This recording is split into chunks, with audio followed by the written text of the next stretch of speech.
All right, before we get into your musical career, I want to ask you, as a youngster, I know you grew up in the Detroit area. What and who were you listening to on the radio? Well, I was a top 40 girl. I have my influences. Elvis was from the age of 5.5. I know we're going to get into that story later, but from the age of 5.5, he was my guy. Motown, huge from Detroit, huge influence, both backing vocalists and bass playing, obviously.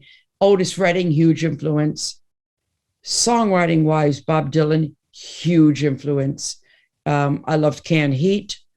And believe it or not, Billie Holiday, huge influence. Billie Holiday. Just to learn her phrasing, just to learn how to sit behind a beat on a vocal and catch up at the end of it.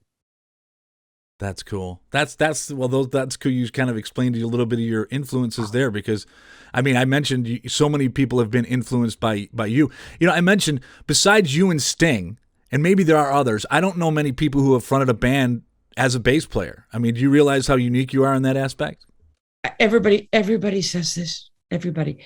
But I have to say, and I don't like to bullshit, so I say the facts. I first of all, I am a percussionist. I was in the school orchestra. So that's everything, using all your hands and your feet. I play piano, which is a percussion instrument. So that's 2 hands and the pedals. And then when I learned bass at 14, I learned at the same exact time that I was learning how to play bass, I was becoming the fun person of the Pleasure Seekers. So yeah.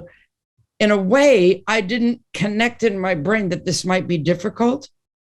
All I knew was I'm playing bass and I'm singing lead. So somehow, without questioning it, I made it all work. So in a way, it worked in my favor.